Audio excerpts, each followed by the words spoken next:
அன்பார்ந்த வானம் புதிய வானம் வலைவலியை பார்த்து கொண்டிருக்கக்கூடிய அன்பு நண்பர்களுக்கு அன்பார்ந்த வணக்கங்கள். இன்று புதிய பட்ஜெட் தாக்கல் செய்துள்ளார்கள் நிர்மலா சீதாராமன் அவர்கள். பிஜேபி 3வது முறை ஆட்சி அமைத்த பின்பு முதல் பட்ஜெட். நிர்மலா சீதாராமன் அவர்களை பொறுத்தவரையில் 7வது பட்ஜெட். இதற்கு முன்பு மொரார்ஜி தேசாய் அவர்கள் 6 முறை பட்ஜெட் தாக்கல் செய்திருக்கின்றார். இவர் கூடுதலாக ஒரு முறை செய்திருக்கின்றார்.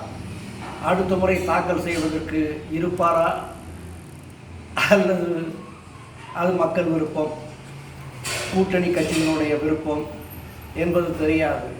ஆனால் அவர் வாசித்து 80 நிமிடங்களிலே தமிழில் திருக்குறள் இல்லை, தமிழ்நாடு என்ற ஒரு வார்த்தை அங்கே பிரதிபலிக்கவில்லை.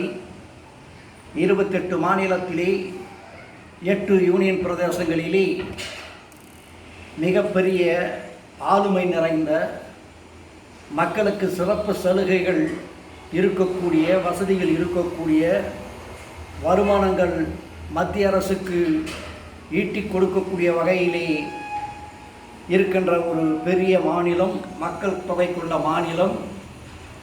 இந்திய கூட்டணியிலே மிகப்பெரிய அங்கம் வகிக்கக்கூடிய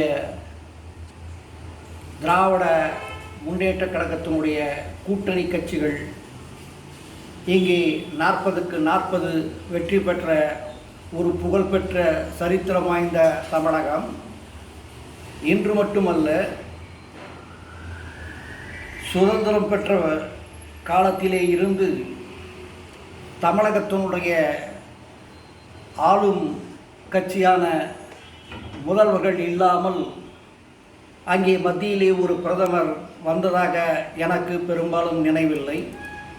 இங்கே இருக்கக்கூடிய தலைவர்களை வைத்துத்தான் மத்தியிலே வரக்கூடிய தலைவர்களை தீர்மானித்திருக்கின்றது இதுவரையில். அப்படிப்பட்ட ஒரு சிறப்பு வாய்ந்த தமிழகத்தின் பெயரை உச்சரிக்கக்கூட பிஜேபியினுடைய என்டிஏ கூட்டணியை சார்ந்த நிதியமைச்சருக்கு மனமரவில்லை என்று சொன்னால் இது என்னவென்று குறிப்பிடுவது என்று புரியவில்லை. அவர்களுடைய மனநிலை எப்படி இருக்கின்றது? எங்களுக்கு வாக்களிக்காத மாநிலம், எங்களை வெற்றி பெற செய்யாத ஒரு மாநிலம், அந்த மாநிலத்தின் பெயரை கூட நாங்கள் உச்சரிக்க விரும்பவில்லை என்று மாற்றான் தாய் மனப்பான்மையை காட்டிக் கொண்டிருக்கிறார்களா என்னவென்று எனக்கு புரியவில்லை.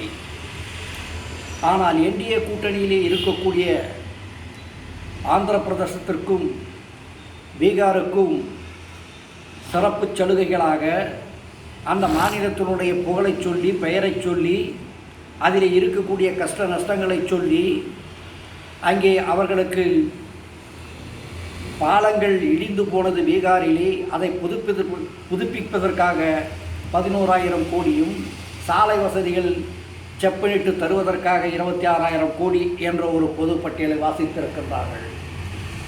ஆந்திராவிலே அமராவதி திட்டத்திற்காக 15,000 கோடி ரூபாய் ஒதுக்கீடு செய்திருக்கின்றார்கள்.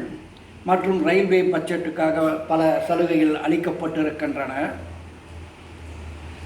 இங்கே தமிழகத்திற்கு நீங்கள் எவ்வளவு நிதி ஒதுக்கினீர்கள் என்ற கேள்வியை கூட அங்கே யாரும் பெரும்பாலும் கேட்பதற்கு விருப்பப்படவில்லை.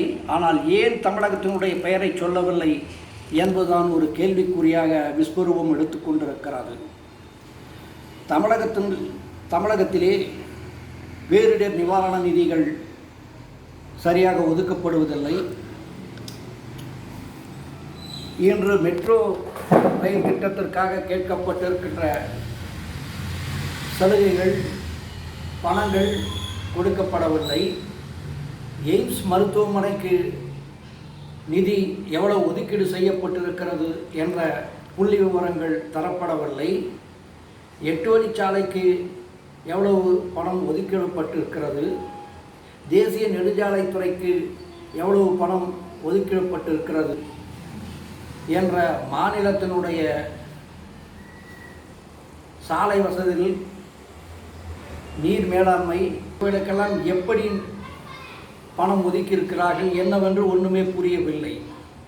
ஆனால் கடந்த முறை 11 லட்சம் கோடி ரூபாய் கடன் வாங்கினார்கள். இந்த முறை 16,11,000 கோடி ரூபாய் கடன் வாங்கப்படுகிறார்கள். எதற்கு என்று சொன்னால் இந்தியாவினுடைய உள்ளே இருக்கக்கூடிய கட்டமைப்புகளை சீரமைப்பதற்காக என்று சொல்லுகிறார். விமான நிலையத்தினுடைய கூரைகள் எல்லாம் 15-16 முறை கீழே விழுந்து நொறுங்கி போனது.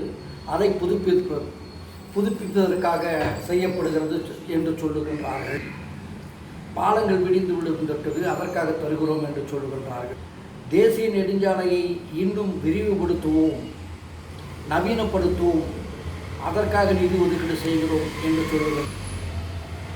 ஆக தேசிய நலனில் அக்கறை கொண்டு தேசியத்தினுடைய வருமானத்தை ஈட்டுகின்ற வகையிலே ஏற்படுத்தப்படுகின்ற கார்ப்பரேட் நிறுவனங்களுக்காக ஏலமிட்டு அதில் அவர்கள் லாபம் சம்பாதிக்க வேண்டும் என்ற நோக்கத்தோடு மட்டுமே இந்த பட்ஜெட் இருக்கிறது என்று எதிர்க்கட்சியினுடைய தலைவர் மரியாதைக்குரிய ராகுல் காந்தி அவர்கள் மட்டுமல்ல,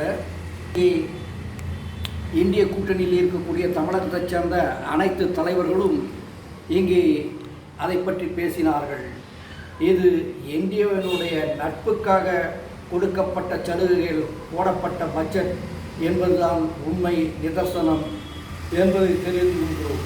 தமிழா, நீ விழித்துக்கொள், விழித்துக்கொள், விழித்துக்கொள்.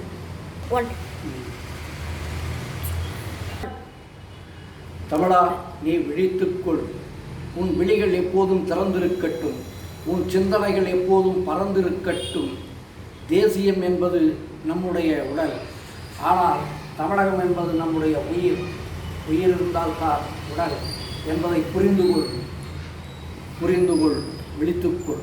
நன்றி, வணக்கம்.